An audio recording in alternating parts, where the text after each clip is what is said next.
अस्सलाम वालेकुम स्टूडेंट्स, क्या हाल है आपके। मेरा नाम है अबरार चौहान। आज हम first year chemistry chapter number 8 में सल्फर ट्राईऑक्साइड की प्रेपरेशन करेंगे। Sulphur trioxide actually sulphuric acid form करने में इस्तेमाल होती है। सल्फ्यूरिक एसिड किसी मुल्क की इंडस्ट्रियल तरक्की या प्रोग्रेस को शो करता है। उसकी मैन्युफैक्चरिंग और उसका यूज़ जो है वो किसी इंडस्ट्री या ग्रोथ के एक इंडेक्स के तौर पे यूज़ हो सकता है। हम सल्फर ट्राईऑक्साइड की प्रेपरेशन और उसमें डिफरेंट फैक्टर्स को चेंज करने से, डिफरेंट वेरिएबल्स को चेंज करने से क्या इफेक्ट आता है, इन सारों को स्टडी करेंगे। तो चलते हैं हम लेक्चर की तरफ। स्टूडेंट्स, आज हम सल्फर ट्राईऑक्साइड की प्रेपरेशन को पढ़ने जा रहे हैं। सल्फर ट्राईऑक्साइड होती क्या है? SO3 को कहते हैं। याद है आपने वेस्पर थ्योरी के अंदर इसका स्ट्रक्चर पढ़ा था, जिसमें सल्फर ने 3 डबल बॉन्ड्स बनाए हुए थे 3 ऑक्सीजन के साथ। खैर, हमारा स्ट्रक्चर तो शायद हमारा आज का कंसर्न नहीं है। हमारा आज का कंसर्न ये है कि सल्फर ट्राईऑक्साइड का फायदा क्या होता है। Actually sulphur trioxide is used to prepare sulphuric acid. और किसी भी दुनिया में मुल्क की जो इंडस्ट्रियल ग्रोथ है, उसमें सल्फर ट्राईऑक्साइड से बनने वाला जो सल्फ्यूरिक एसिड यानी कि H2SO4 है, उसकी बहुत बड़ी अहमियत होती है। सल्फ्यूरिक एसिड कितना इस्तेमाल हो रहा है, ये आपकी इंडस्ट्रियल ग्रोथ या industrial usage to manufacture products, उसमें इंपॉर्टेंट रोल प्ले करता है। आप यूँ समझ लें ये फैक्टर है। जैसे तालीम एक फैक्टर है ह्यूमन के या ह्यूमन डेवलपमेंट का किसी मुल्क में। मसलन किसी मुल्क की अफराद कितने पढ़े लिखे हैं, ये बहुत ज़रूरी होता है उसके मुल्क की तरक्की के लिए। इसी तरह अगर इंडस्ट्री में सल्फ्यूरिक एसिड की खपत ज़्यादा होगी, उसका यूसेज ज़्यादा होगा, तो इट मीन्स इंडस्ट्री ग्रो कर रही है, मैन्युफैक्चरिंग कर रही है। जैसे कि पाकिस्तान में आजकल इंडस्ट्री ग्रो करके एक्सपोर्ट इम्प्रूव कर रही है, सेम उसी तरह हम दुनिया के मुख्तलिफ ममालिक में या पाकिस्तान में सल्फ्यूरिक एसिड की प्रोडक्शन और उसकी यूसेज से अंदाज़ा लगा लेते हैं कि वो किस हद तक इंडस्ट्री की ग्रोथ को एस्टिमेट करवा सकता है। एक बात है जो आपने समझनी है, आखिर ऐसा क्या साइंस है इसमें। ये ना अक्सर प्रोसेसेस में यूज़ होता है, अक्सर प्रोसेसेस में यूज़ होता है। फॉर एग्जांपल, हम मोटरसाइकिल और कार्स की मैन्युफैक्चरिंग करते हैं तो उसके मेटल पार्ट्स की प्रोसेसिंग में सल्फ्यूरिक एसिड का इस्तेमाल होता है। इसके अलावा एनोडाइजिंग में एल्यूमिनियम की, उसमें ये सल्फ्यूरिक एसिड यूज़ होता है। तो somehow it is very much important chemical जो दुनिया में बहुत ज़्यादा इस्तेमाल होता है। सल्फ्यूरिक एसिड बनाया कैसे जाता है? असल में सल्फर ट्राईऑक्साइड से डायरेक्ट सल्फ्यूरिक एसिड नहीं बनाया जाता। सल्फर ट्राईऑक्साइड को सल्फ्यूरिक एसिड में मिक्स करके ओलियम बनाया जाता है। ओलियम को डाइल्यूट करके आप क्या करते हैं, सल्फ्यूरिक एसिड फॉर्म करते हैं अपनी पसंदीदा परसेंटेज का या रिक्वायर्ड परसेंटेज का। ओलियम H2S2O7 होता है। सल्फ्यूरिक एसिड को ऑयल ऑफ विट्रियल भी कहते हैं। हम इसे गंधक का तेजाब भी कहते हैं उर्दू में। ये बहुत ज़्यादा क्रोजिव होता है, इतना क्रोजिव होता है कि खुदा ना खास्ता अगर इसका एक कतरा भी जिस्म पे लग जाए तो ये वहाँ पे नुकसान पहुंचाना शुरू कर देता है। लिहाजा इससे बच के रहना चाहिए और इसको इस्तेमाल करने से पहले कॉशियस होना चाहिए। आपको प्रॉपर ग्लव्स वगैरह पहनने चाहिए। स्टूडेंट, सल्फ्यूरिक एसिड के लिए सल्फर ट्राईऑक्साइड रॉ मटेरियल है। सल्फर ट्राईऑक्साइड फॉर्म करनी होगी। सल्फर ट्राईऑक्साइड फॉर्म करने का तरीका क्या है? आप सल्फर डाइऑक्साइड को ऑक्सीजन से रिएक्ट कराते हैं in a reversible reaction to form a sulphur trioxide. और अगर मैं इस रिएक्शन को बैलेंस करूं तो 2 और 2, इस रिएक्शन में हीट चेंज आता है डेल्टा H -194 किलो जाउल पर मोल। एक बात जरा गौर से समझे, आपको याद है हेबर प्रोसेस, उसमें नेगेटिव साइन हीट चेंज में किस चीज को शो करता था? ये नेगेटिव साइन शो करता था एक्सोथर्मिक रिएक्शन को। आसान लफ्जों में से हीट पसंद नहीं है, मैं लिख देता हूं।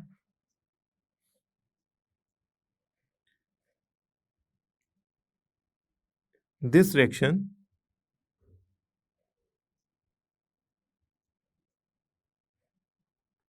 Removes heat. तो इसे हीट पसंद नहीं है, तो क्या करेगा अगर इसे हीट पसंद नहीं है?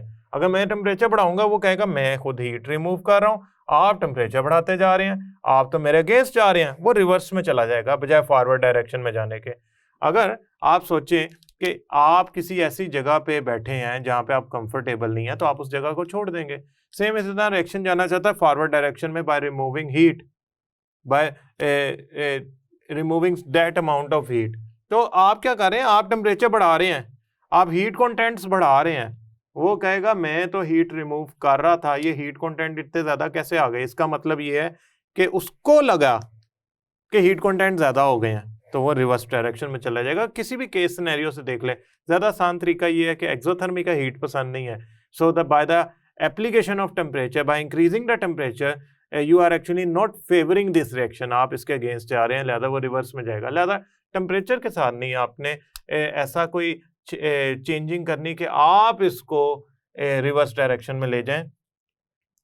इसका दूसरा ये भी मतलब बनता है कि आप टेम्परेचर अगर डिक्रीज करेंगे, इसका टेम्परेचर डिक्रीज करेंगे तो इसकी केसी की वैल्यू बढ़ जाएगी।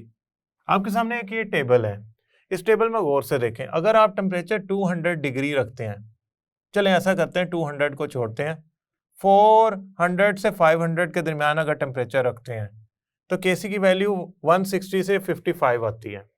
और इसमें परसेंटेज मोल परसेंटेज, वॉल्यूम परसेंटेज नहीं, this is now mole percentage. Mole percentage कैसे निकाली जाती है, बड़ा आसान है, ये आपके सामने एक फार्मूला है।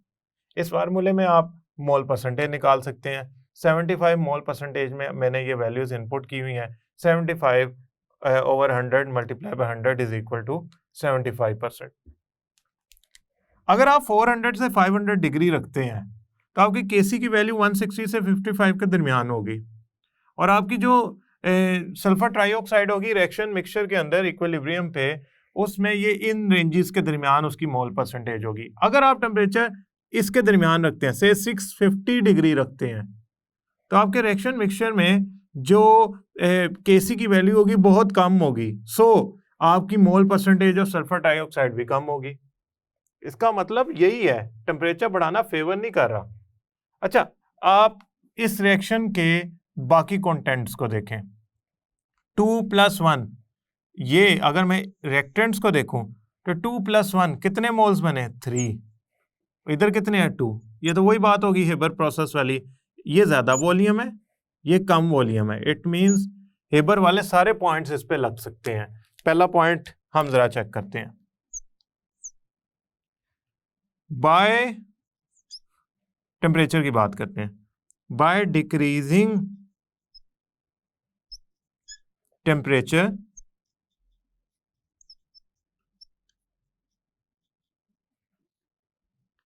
we may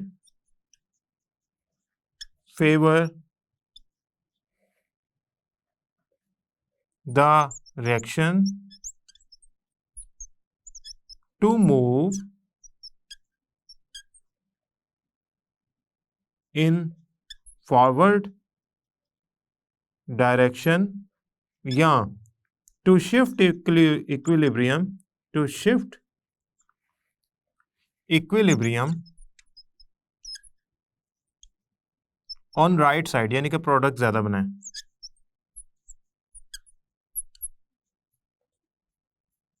बट टेम्परेचर कम करने से क्या होता था, रेट ऑफ रिएक्शन कम हो जाता था। तो मैं अब वहाँ, वही इंडस्ट्री है ना, हम इनसे इंडस्ट्रियल स्केल पे प्रोड्यूस कर रहे हैं, तो हमारा जो रिएक्शन मिक्सचर है अगर वो इक्विलिब्रियम बहुत लेट अटेन कर रहा है, तो अब वहाँ हम वेट तो नहीं करेंगे, हमें तो कंटिन्यूस प्रोडक्शन चाहिए सल्फर ट्राइऑक्साइड की, और जल्द से जल्द। तो मैं क्या करूंगा, मैं टेम्परेचर इतना कम नहीं करूंगा, इक्विलिब्रियम बहुत स्लोली अटेन हो, टाइम लगे, मैं टेम्परेचर एक ऑप्टिमम कंडीशन में मेंटेन रखूंगा। लिहाजा आपने इस टेम्परेचर, इस फिक्रे पे गौर तो करना है, लेकिन इतना टेम्परेचर कम नहीं करना कि आप इसको फेवर ही ना दे सकें रिएक्शन को। आप इसकी percentage yield of sulphur trioxide तो बढ़ा दें 200 डिग्री करके, लेकिन रिएक्शन इतना स्लो कर दें कि आपके लिए वो फेवरेबल ही ना रहे। दूसरा point, by increasing pressure the reaction will move towards forward direction. या इक्विलिब्रियम शिफ्ट हो जाएगा राइट साइड पे, दोनों एक ही बात है इस रिएक्शन के लिए। देखिए मेरी बात सुने, मैं अगर टेम्परेचर कम करता हूं तो रिएक्शन के लिए फेवरेबल है, लेकिन रेट ऑफ रिएक्शन कम हो जाता है, लिहाजा मुझे टेम्परेचर एक खास ऑप्टिमम वैल्यू का यूज करना पड़ेगा। मैं प्रेशर अगर इंक्रीज करता हूं, से प्रेशर किसी भी तरीके से इंक्रीज किया जा सकता है, तो होगा यूं कि मैं कर क्या रहा हूं, मैं कर ये रहा हूं कि मैं वॉल्यूम, कम वॉल्यूम की तरफ रिएक्शन को ले जाना चाह रहा हूं, यानी कि लेसन नंबर ऑफ मोल्स की तरफ, तो रिएक्शन जाएगा फॉरवर्ड डायरेक्शन में, क्योंकि less number of moles less volume है। लेकिन हम करते क्या, हम करते कुछ और है। हम पता है क्या करते हैं, हम टेम्परेचर जो है ना वो मेंटेन रखते हैं 650 डिग्री। कैटलिस्ट हम यूज करते हैं, कैटलिस्ट हम यूज करते हैं वनेडियम पेंटाऑक्साइड या finally divided platinum, finally divided platinum, platinum, okay platinum, okay PT, इसे पीटी भी लिखते हैं ना, सिंबल है इसका। बेहतरीन कैटलिस्ट, सल्फर कैटलिस्ट मेटल। और हम बजाय प्रेशर बढ़ाने के, हम pressure instead of increasing pressure बढ़ाने की बजाय हम क्या करते हैं, देखिए मैंने टेम्परेचर बहुत कम यूज नहीं किया, मैंने 650 यूज किया ताकि मेरा रेट ऑफ रिएक्शन जरा फास्ट रहे। दूसरा, मैंने प्रेशर बढ़ाने की बजाय क्या किया, instead of increasing pressure we increase the, ये पॉइंट बहुत इंपॉर्टेंट है, कंसंट्रेशन ऑफ ऑक्सीजन। हम किसकी कंसंट्रेशन बढ़ा देते हैं, ऑक्सीजन की। किसकी कंसंट्रेशन बढ़ा देते हैं, ऑक्सीजन की। अच्छा, बाय प्रेशर इंक्रीज करूं उसके बजाय मैं ऑक्सीजन की कंसंट्रेशन बढ़ा दूंगा। ऑक्सीजन इधर कहाँ है, रिएक्टेंट्स में या प्रोडक्ट में है? आप इस रिएक्शन को देखें और मुझे बताएं रिएक्टेंट्स में या प्रोडक्ट में है। डेफिनेटली रिएक्टेंट्स में है, तो रिएक्टेंट्स की कंसंट्रेशन बढ़ाने से रिएक्शन तो फॉरवर्ड डायरेक्शन में जाएगा, तो फेवर तो वही हो रही है हमारी कि रिएक्शन फॉरवर्ड डायरेक्शन में जाए, इक्विलिब्रियम राइट साइड पे शिफ्ट करे। तो ऑक्सीजन की कंसंट्रेशन बढ़ाने से in this way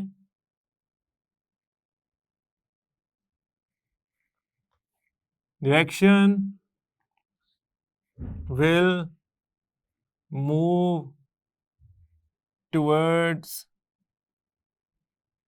forward direction. क्यों, रिएक्टेंट ज्यादा हो गया तो रेट ऑफ फॉरवर्ड रिएक्शन बढ़ गया और इक्विलिब्रियम जो है वो शिफ्ट कर जाएगा किस तरफ, राइट साइड की तरफ।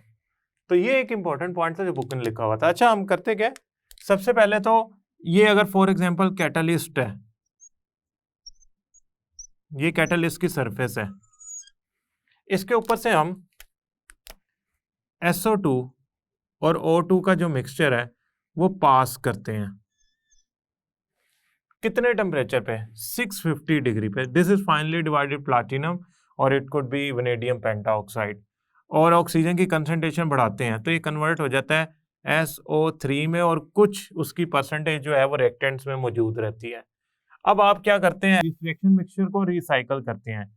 आप याद रखिएगा, अब आप रिसाइकलिंग कर रहे हैं, दोबारा वापस भेज रहे हैं इस मिक्सचर को। मिक्सचर में क्या क्या है, सल्फर ट्राइऑक्साइड भी है, SO2 भी है, O2 भी है, कम टेम्परेचर पे। अच्छा, कम टेम्परेचर पे रिसाइकलिंग करने से क्या होगा, पहले मैं जो अपने इंडस्ट्री में प्ले कर रहा था वो मैं प्ले कर रहा था 650 डिग्री में, तो जो मेरी Kc की वैल्यू आ रही थी वो इधर आ रही थी, और मेरी जो परसेंटेज, मोल परसेंटेज आ रही थी SO3 की वो यहाँ आ रही थी।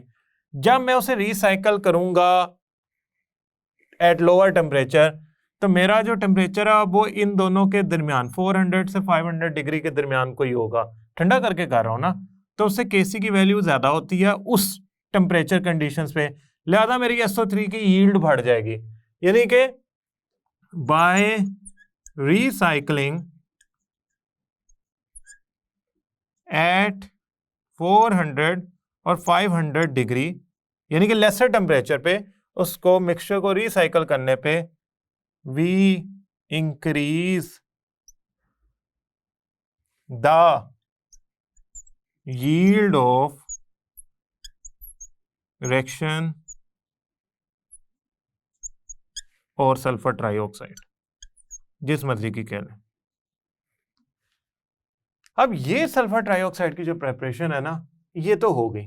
अब आगे क्या करें, कोई मसला ही कोई नहीं। सल्फर ट्राइऑक्साइड को सल्फ्यूरिक एसिड में डिसॉल्व करें, तो वो क्या कन्वर्ट हो जाएगा, H2S2O7 ओलियम में। वो ओलियम में कन्वर्ट हो जाएगा और फिर आप इसको डाइल्यूट करें तो ये कन्वर्ट हो जाएगा सल्फ्यूरिक एसिड में। कौन सी परसेंटेज का सल्फ्यूरिक एसिड, ये क्वेश्चन अपीयर होता है। जितना डाइल्यूट करेंगे उतनी कम परसेंटेज का सल्फ्यूरिक एसिड। डायरेक्ट क्यों नहीं सल्फर ट्राइऑक्साइड को पानी में डालकर सल्फ्यूरिक एसिड बना लेते? उसकी वजह यह है कि सल्फ्यूरिक एसिड, अगर मैं सल्फर ट्राइऑक्साइड को डायरेक्ट पानी में डाल के बनाऊंगा सल्फ्यूरिक एसिड, तो बहुत ज़्यादा एक्सोथर्मिक रिएक्शन होगा, मुझसे संभाला ही नहीं जाएगा, एक्सप्लोजिव होगा। लिहाजा मैं पहले सल्फर ट्राइऑक्साइड को ओलियम बनाता हूँ और ओलियम को डाइल्यूट करके मैं उससे सल्फ्यूरिक एसिड बनाता हूँ।